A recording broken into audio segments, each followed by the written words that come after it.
Good morning, everyone. Welcome to Macroeconomics Class 12, Chapter number 8, Income Determination and Multiplier. So students, we are doing our second chapter of Unit 3, Income and Employment, that is Income Determination and Multiplier, और इसका दूसरा नाम भी है Short Run Equilibrium Output. अगर हम unit wise देखें तो यूनिट के अकॉर्डिंग ही हमारा बेटा सेकंड चैप्टर है, और चैप्टर्स की सीक्वेंस में देखें then it is chapter number 8. Aggregate demand, aggregate supply, related concepts to it, we are doing it. कर लिया था हमने कवर अप. इनकम डिटर्मिनेशन में भी हमने बेटा क्या क्या कर लिया है, अप्रोचेस देख ली है हमने. How do we get equilibrium accordingly to ADAS approach and SNI approach. So let us revise it quickly. ADAS approach के अकॉर्डिंग हमें इक्विलिब्रियम कहाँ मिलेगा, AD is equals to AS, और SNI अप्रोच के अकॉर्डिंग कहाँ मिलेगा, S is equals to I. ये जो इक्विलिब्रियम पॉइंट है, अगर ग्राफिकल प्रेजेंटेशन देखें तो कैसे होगा,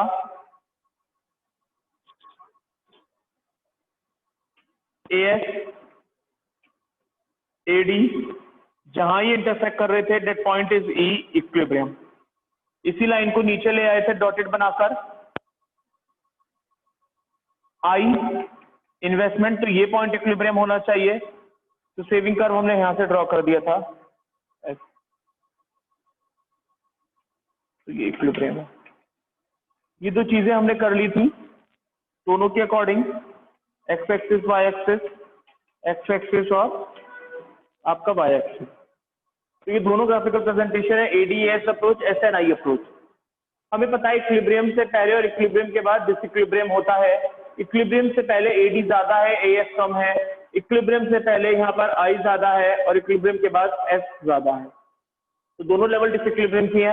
when aggregate demand is more than aggregate supply, जब एग्रीगेट डिमांड ज्यादा होगी दैट मींस प्रोड्यूसर सफर कर रहे थे loss of unfulfilled stock, unfulfilled bond से या अनफुलफिल्ड स्टॉक से, कि जितनी डिमांड वो पूरी नहीं कर पा रहे थे उतना उन्हें लॉस हो रहा था. तो उसे कवर अप करने के लिए, उसे सही करने के लिए क्या करेंगे वो, they will going to start more production. When AS aggregate supply is more than aggregate demand, जब aggregate supply ज्यादा होगी aggregate demand से, तो इसका मतलब क्या होगा, प्रोड्यूसर्स के पास अनसोल्ड स्टॉक लाई आउट करेगा. Unsold stock means stock left with the producers which is not sold, जो उनका बिक नहीं पाया क्योंकि डिमांड कम रही इस वजह से. तो प्रोड्यूसर्स के पास वो स्टॉक बच जाएगा, तो नेक्स्ट टाइम के लिए प्रोड्यूसर्स क्या करेंगे, अपनी प्रोडक्शन को शॉर्ट आउट कर देंगे या उसे रिड्यूस कर देंगे. क्यों? Because they already have some part of the stock, क्योंकि उनके पास कुछ ना कुछ स्टॉक का पार्ट अवेलेबल था. तो that's all we have done in our previous lectures और in our previous classes. Previous classes में इतना पार्ट हम कर चुके थे. मूविंग अहेड, आगे बढ़ते हुए, next we have our today's topic is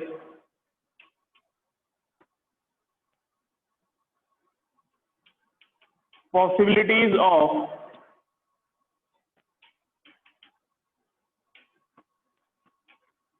employment level. जब हमने बेटा इक्विलिब्रियम की बात करी थी तो हमने इक्विलिब्रियम में कहा था कि जहां पर AD और AS इंटरसेक्ट कर रहे थे वो that is full equilibrium, full employment level. वो फुल एम्प्लॉयमेंट लेवल था, means at that point all the resources have been fully utilized. सारी की सारी रिसोर्सेज हमारी पूरी तरह से यूटिलाइज हो गई थी, तो वो फुल एम्प्लॉयमेंट हमने माना था. तो possibilities of employment level, employment level की क्या पॉसिबिलिटीज हो सकती हैं. First is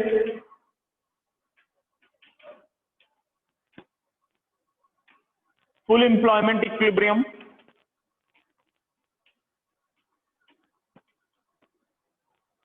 Second is under full employment equilibrium.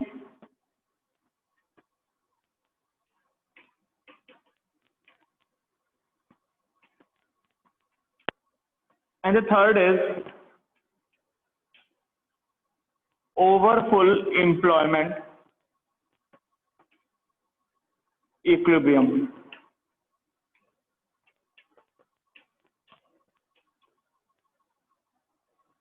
Full employment equilibrium, then the equilibrium हमें मिलेगा फुल एम्प्लॉयमेंट लेवल पर. अंडर फुल एम्प्लॉयमेंट इक्विलिब्रियम हमें मिल जाएगा फुल एम्प्लॉयमेंट से कहीं पहले, ओवर फुल एम्प्लॉयमेंट इक्विलिब्रियम हमें मिलेगा फुल एम्प्लॉयमेंट के कहीं बाद, जो कि ऐसा पॉसिबल नहीं है, it is an imaginary situation, ये इमेजिनरी है बेटा। Full employment equilibrium, full employment equilibrium हमें कहां मिलेगा या क्या है full employment equilibrium?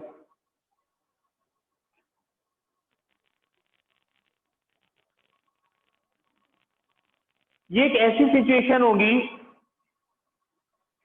When AD is equals to AS, aggregate demand is equals to aggregate supply at full employment level. Aggregate demand aggregate supply के equal होगा बेटा full employment level पर, जहां पर हमारा फुल एम्प्लॉयमेंट है। Means when the resources are fully utilize, जहां पर रिसोर्सेज हमारी पूरी तरह से यूटिलाइज होंगी वहीं पर हमें इक्विलिब्रियम भी मिल रहा है। देखिए कैसे, अगर ये आपका ग्राफ है, origin X axis Y axis, X axis पर आपने मार्क करा इनकम, वाई एक्सिस पर आपने मार्क करा ADAS, this is AS aggregate supply, this is AD aggregate demand, और इस लेवल पर दोनों इंटरसेक्ट कर रहे हैं, डेट इज इक्विलिब्रियम। ये E है इक्विलिब्रियम, और यहीं पर ही हमारा फुल एम्प्लॉयमेंट भी है। सारी रिसोर्सेज हमारी यहां पर यूटिलाइज होंगी, तो इस लेवल पर aggregate demand aggregate supply equal होना चाहिए, और हुआ भी इसी लेवल पर है, that is full employment equilibrium. ये फुल एम्प्लॉयमेंट इक्विलिब्रियम होगा, मतलब हमें इक्विलिब्रियम मिलेगा फुल एम्प्लॉयमेंट लेवल पर, जहां पर हमारी सारी रिसोर्सेज पूरी तरह से यूटिलाइज होंगी, उसी लेवल पर हमें एम्प्लॉयमेंट भी मिल गया, इक्विलिब्रियम भी मिल गया। तो हमारी सारी रिसोर्सेज यहाँ पर एम्प्लॉयड है फुली, और यहीं पर हमें क्या मिला है, इक्विलिब्रियम। यही इसी लेवल पर ही हमारा aggregate demand aggregate supply equal रहा। Then next we have under full employment equilibrium. Under full employment equilibrium का मतलब है हमें इक्विलिब्रियम मिल जाएगा कहीं पहले फुल एम्प्लॉयमेंट से, मतलब फुल एम्प्लॉयमेंट तो कहीं बाद में होता, बट हमें इक्विलिब्रियम मिल जाएगा कहीं उससे पहले, फुल एम्प्लॉयमेंट से पहले। Means when the resources have not been fully utilized prior to full employment. तो यहां हम कहेंगे when AD is equal to AS, aggregate demand equal होगा किसके, एग्रीगेट सप्लाई के, prior to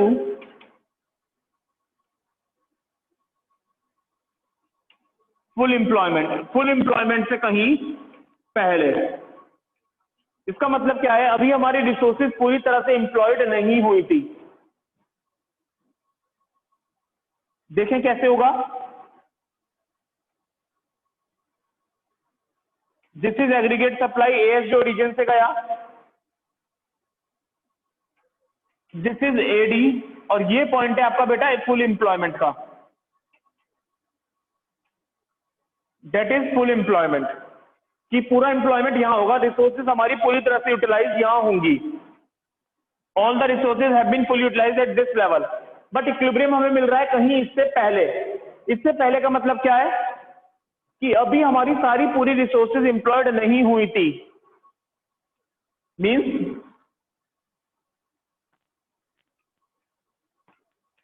AD1 actually AD curve ने AS कर्व को यहां इंटरसेक्ट कर दिया और ये मिल गया इक्विलिब्रियम।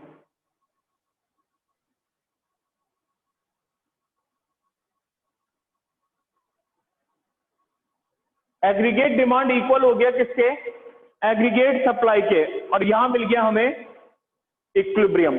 मींस फुल एम्प्लॉयमेंट से कहीं पहले एग्रीगेट डिमांड इक्वल हो गया किसके, एग्रीगेट सप्लाई के, ये रहा।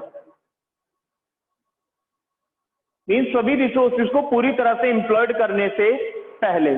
तो it is a situation when aggregate demand is equal to aggregate supply prior to full employment level, that is when the resources are not fully employed। resources अभी पूरी तरह से employed नहीं थी, पूरी तरह से employed होती तो यहाँ होता आउटपुट हमारा, बट हमें कहीं इक्विलिब्रियम यहीं मिल गया, एग्रीगेट डिमांड यहीं पर ही इक्वल आ गई एग्रीगेट सप्लाई से। अभी रिसोर्सेज पूरी तरह से employed नहीं थी, अभी प्रोडक्शन चल ही रही थी, डिमांड यहीं आके रुक गई, तो that is under full employment equilibrium। Third case is over full employment equilibrium. Over full employment equilibrium मतलब इक्विलिब्रियम मिलेगा फुल एम्प्लॉयमेंट के बाद, तो जो कि प्रैक्टिकली पॉसिबल नहीं है। जब हमारी सारी रिसोर्सेज इक्वल जिस लेवल पर होगा, इसके बाद कोई रिसोर्स क्या कहते हैं, इक्विलिब्रियम मिल ही नहीं सकता। प्रैक्टिकली सोचो बेटा, जिस लेवल पर हमें फुल एम्प्लॉयमेंट मिल गया, जब हमने सारी की सारी रिसोर्सेज एम्प्लॉयड कर दी, तो एक पर्टिकुलर लेवल हमें मिल गया एग्रीगेट सप्लाई का कि यहाँ पर इतनी हम डिमांड पूरी कर सकते हैं, तो उससे आगे इक्विलिब्रियम मिल ही कैसे सकता है? उससे आगे तो हम इक्वल हो ही नहीं सकता। दोबारा से देखो, समझो इसे डीप में, why full over full employment equilibrium does not exist. क्यों ओवर फुल एम्प्लॉयमेंट एग्जिस्ट नहीं करता? एक लेवल ऐसा आएगा जहां पर एग्रीगेट डिमांड इक्वल होगा एग्रीगेट सप्लाई के एट फुल एम्प्लॉयड। सपोज ये वाला, यहाँ पे फुल एम्प्लॉयमेंट है, सारी की सारी रिसोर्सेज हमने एम्प्लॉयड कर दी, तो हम इतने लेवल का इस ई वाले पॉइंट तक आउटपुट जनरेट कर सकते हैं। क्या इसके बाद इक्वल हो सकता है? ये इस लेवल इसके बाद कहीं इक्वल हो सकता है? नहीं हो सकता। क्यों? क्योंकि हमारी सारी रिसोर्सेज एम्प्लॉयड होने के बाद ही हम ये आउटपुट जनरेट कर पा रहे हैं, तो इससे ज्यादा तो हम जनरेट कर ही नहीं सकते ना किसी भी कंडीशन में। तो इससे आगे तो कहीं इक्विलिब्रियम मिल ही नहीं सकता। इक्विलिब्रियम का मतलब है जहां एग्रीगेट डिमांड एग्रीगेट सप्लाई की इक्वल हो जाए, तो इससे आगे तो एग्रीगेट सप्लाई पूरा हो ही नहीं पाएगा। इससे आगे एग्रीगेट सप्लाई एग्रीगेट डिमांड की इक्वल नहीं हो पाएगा। क्यों? क्योंकि इससे ज्यादा हम प्रोड्यूस नहीं कर पाएंगे फुल एम्प्लॉयमेंट के बाद। फुल एम्प्लॉयमेंट लेवल ये है कि यहाँ पर आने के बाद हमारी सारी रिसोर्सेज एम्प्लॉयड हो चुकी हैं, इसके बाद एग्रीगेट सप्लाई ज्यादा होगी, सप्लाई मतलब प्रोडक्शन ज्यादा होगी जब रिसोर्सेज में कोई चेंज आएगा। बट फुल एम्प्लॉयमेंट जब रिसोर्सेज सारी यहीं तक यूटिलाइज है, यहीं तक ही लिमिटेड है, तो इससे आगे इक्विलिब्रियम नहीं मिल सकता। तो ये पॉइंट यही कह रहा है, over full employment equilibrium means equilibrium मिलेगा कहीं फुल एम्प्लॉयमेंट के बाद, जहां पर एम्प्लॉयमेंट लेवल हमारा अटेन हो जाएगा, फुल एम्प्लॉयमेंट लेवल मिल जाएगा, उसके बाद कहीं हमें इक्विलिब्रियम मिलेगा, जो कि प्रैक्टिकली पॉसिबल नहीं है। तो हम यहां पर कहेंगे when AD is equal to AS, aggregate demand equal होगा किसके? एग्रीगेट सप्लाई के, आफ्टर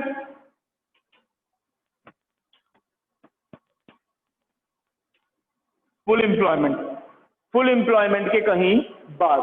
देखें कैसे ग्राफ बनाया आपने, origin X axis Y axis, X axis पर आपने मार्क करी इनकम और वाई एक्सिस पर आपने ले लिया AS और AD। ड्रॉ करो बेटा AS aggregate supply, AD aggregate demand, और यहां पर इंटरसेक्ट हो गए और it is known as point E, that is full employment. ये फुल एम्प्लॉयमेंट है।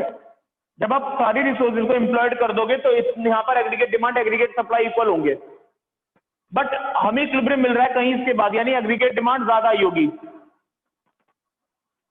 और उसने इंटरसेक्ट करा होगा इस लेवल पर, F पॉइंट पर, और ये हो गया AD1 यानी एक्चुअल एग्रीगेट डिमांड। तो क्या फुल एम्प्लॉयमेंट के बाद इक्विलिब्रियम मिल सकता है?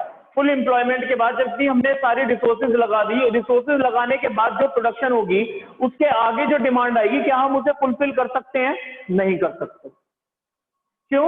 क्योंकि इस ई पॉइंट पर जब सारी की सारी रिसोर्सेज एम्प्लॉयड हो चुकी है, तब ये पॉइंट जनरेट हुआ है, तब इतनी सप्लाई कर सकते हैं। इससे आगे सप्लाई करने के लिए तो हमें रिसोर्सेज को इंक्रीज करना पड़ेगा ना, टेक्नोलॉजी को इंक्रीज करना पड़ेगा, और हम ये मानकर चल ही नहीं रहे। तो इससे आगे इक्विलिब्रियम तभी मिल पाएगा when there is an advancement in employment. जब एम्प्लॉयमेंट लेवल बढ़ा दो, और एम्प्लॉयमेंट लेवल तभी बढ़ा पाओगे जब एम्प्लॉयमेंट में कहीं ना कहीं कुछ कमी रही होगी। अगर रिसोर्सेज ज्यादा होंगी तभी तो एम्प्लॉयमेंट इंक्रीज कर सकते हो। जब हमारे पास अब आइडल वैकेंट रिसोर्सेज ही नहीं है, तो तुम उन्हें यूटिलाइज कैसे कर सकते हो? उन्हें एम्प्लॉय नहीं कर सकते। तो फुल एम्प्लॉयमेंट पर जब इक्विलिब्रियम मिल गया, तो उसके आगे इक्विलिब्रियम हमें तभी मिल पाएगा when there is an increase in resources और इंक्रीज इन टेक्नोलॉजी। जब रिसोर्सेज या टेक्नोलॉजी में किस तरह का कोई एडवांसमेंट होगा, तभी आगे बढ़ पाएंगी वो, तभी हम आगे और प्रोडक्शन कर सकते हैं, तभी हम आगे और सप्लाई कर सकते हैं। नहीं तो हमारी सप्लाई सिर्फ इसी लेवल पर रुक जाएगी, ई पॉइंट पर। इससे आगे सप्लाई पॉसिबल नहीं है। तो डेट मीन्स अगर इससे आगे सप्लाई गिवन रिसोर्सेज और टेक्नोलॉजी की हेल्प से, ये फुल एम्प्लॉयमेंट होने के बाद, सारी रिसोर्सेज को यूटिलाइज करने के बाद भी इससे आगे अगर सप्लाई पॉसिबल नहीं है, तो उससे आगे एग्रीगेट डिमांड एग्रीगेट सप्लाई के इक्वल नहीं हो सकता।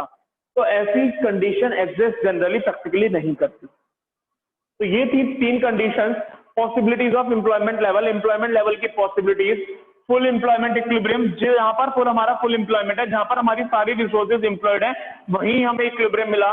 Then under full employment equilibrium, जहां पर हमारा फुल एम्प्लॉयमेंट है, इक्विलिब्रियम हमें उससे कहीं पहले मिल गया। ये पॉसिबल है प्रैक्टिकली, रिसोर्सेज यहाँ पर पूरी यूटिलाइज होती, बट डिमांड कहीं पहले ही इक्वल हो गई। तो हो सकता है सप्लाई ज्यादा है, डिमांड पहले ही रुक गई, तो ये पॉसिबल है।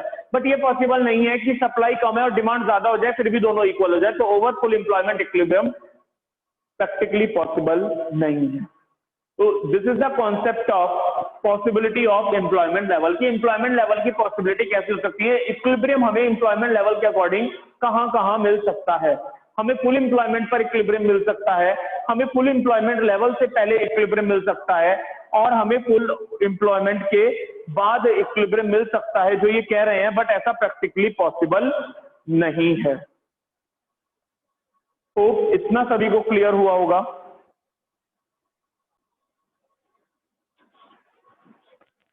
Next we have student concept of investment multiplier.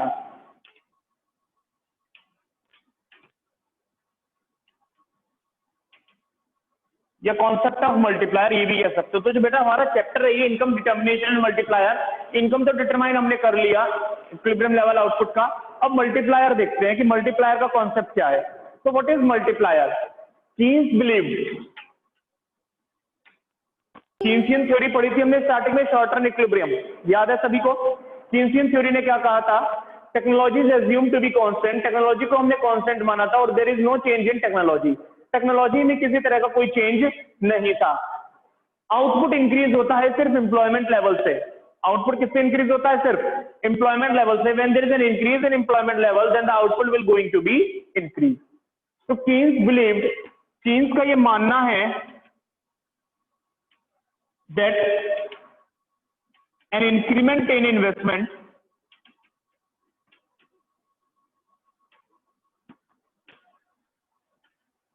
will increase the income।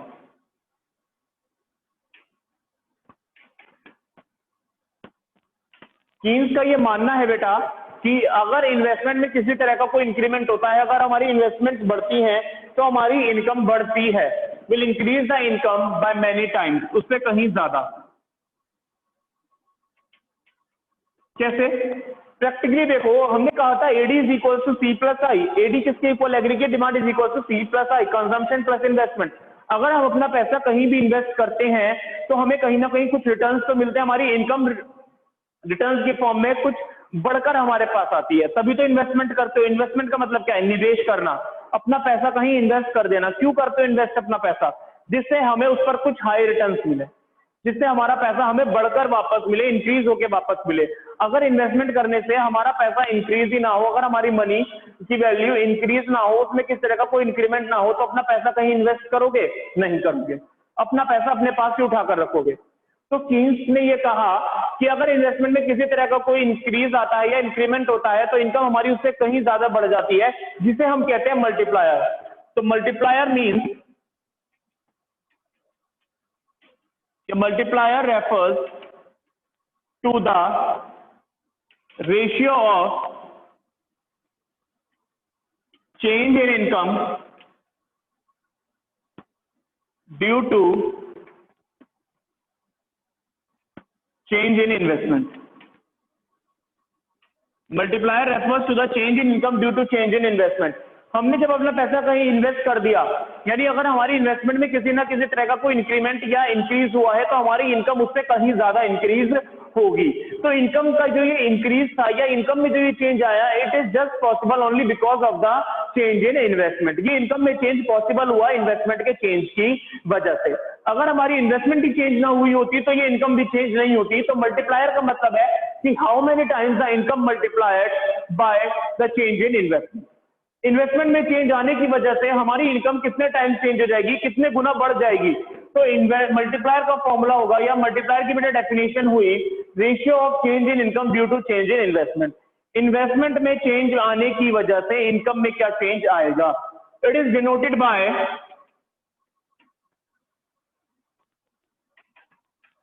के। मल्टीप्लायर को बेटा डिनोट करते हो किससे? के से। मल्टीप्लायर नहीं लिखते, पूरा लिखते हैं के। तो हम कह रहे हैं कि मल्टीप्लायर इक्वल है किसके? इनकम में जो चेंज आया just because of change in investment. Investment में चेंज आने की वजह से इनकम में चेंज आया है, तो ये अगर मल्टीप्लायर, तो मल्टीप्लायर आप पूरा नहीं लिखोगे MULTIPLIER, मल्टीप्लायर लिख के हमने उसे सिंपली डिनोट कर दिया कैसे।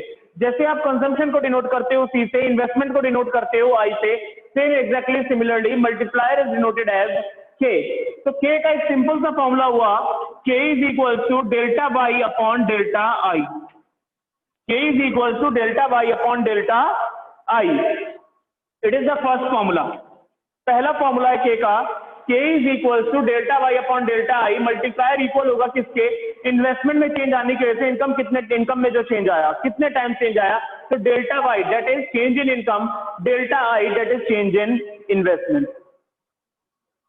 दूसरा, अगर आगे से डिनोशन में लेकर चले, if s is equals to i, जब हमने इक्विलिब्रियम कहा था तो हमने कहा s is equals to i। s किसके इक्वल होता है, i के, and y is equals to c plus s। और y किसके इक्वल है, c प्लस s के। तो हमें पता ही है y हमेशा c प्लस s के इक्वल होता है। हमारी इनकम के दो ही पार्ट होते हैं, कंजम्पशन और saving. Then y is equal to c plus i। y किसके इक्वल होगा बेटा, c प्लस i के। क्यों, क्योंकि अगर y c प्लस s के इक्वल है और s हमारा i के इक्वल है एट इक्विलिब्रियम। इक्विलिब्रियम पर तो हम यही कहते हैं, और हम यहाँ पर इक्विलिब्रियम की ही बात कर रहे हैं क्योंकि इक्विलिब्रियम का ही चैप्टर है। तो at equilibrium s is equal to i, s हमारा i के इक्वल होता है और y हमेशा c प्लस s, यानी इनकम हमेशा कंजम्पशन प्लस सेविंग के इक्वल होती है। तो that means we can say that y is equal to c plus i। i की s की जगह हमने i रख दिया। Then delta y is equal to delta c plus delta i। अगर y c प्लस i के equal है तो y का चेंज इक्वल होगा कंजम्पशन का चेंज प्लस इन्वेस्टमेंट का चेंज। तो delta y is equal to delta c plus delta i।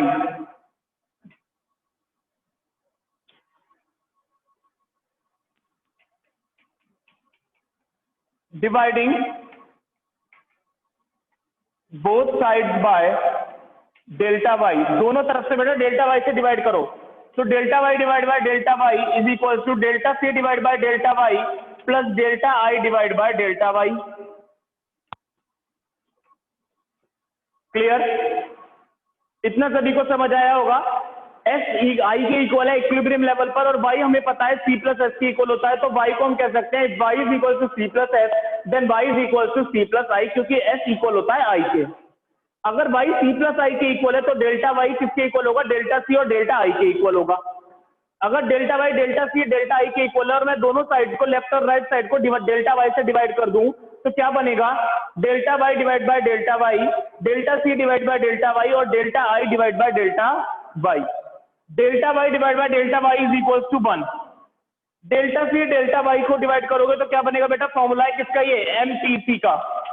MPC का फॉर्मूला क्या था, change in consumption change in income.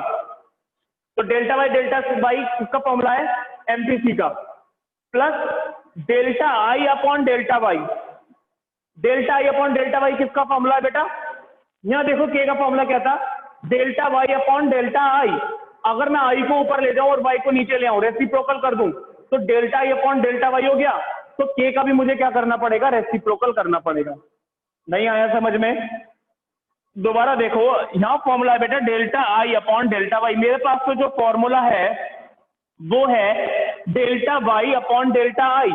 y ऊपर है i नीचे है, पर यहाँ पर i ऊपर है और y नीचे है, तो मुझे i को ऊपर लेकर जाना है और डेल्टा y को नीचे। डेट मीन्स मुझे इस साइड का रेसिप्रोकल करना है। तो अगर मैं इस साइड का रेसिप्रोकल करूंगा तो इस साइड का भी रेसिप्रोकल करना पड़ेगा। अगर k इक्वल है delta y upon delta i के, तो 1 अपॉन k इक्वल होगा delta i upon delta y के। तो प्लस 1 अपॉन डेल्टा के, delta i upon delta y equal होगा 1 अपॉन k के। MPC इधर ले आओ, 1 minus MPC is equal to 1 upon k। हमें तो k का फॉर्मूला डेराइव करना है, इसे अपोजिट कर दो। तो अगर 1 अपॉन k इक्वल है 1 माइनस MPC के, तो k is equal to 1 upon 1 minus MPC।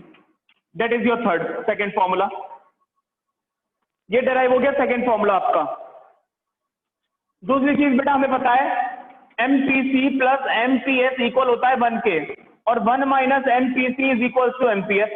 MPS के इक्वल है, तो मैं ये कह सकता हूं K is equal to 1 upon MPS। तो ये हो गया आपका थर्ड फॉर्मूला K का। तो total we have 3 formulas of calculating the value of K, that is the value of multiplier. Multiplier की वैल्यू को कैलकुलेट करने के हमारे पास टोटल 3 फॉर्मूले हैं। First formula is K is equal to delta y upon delta i।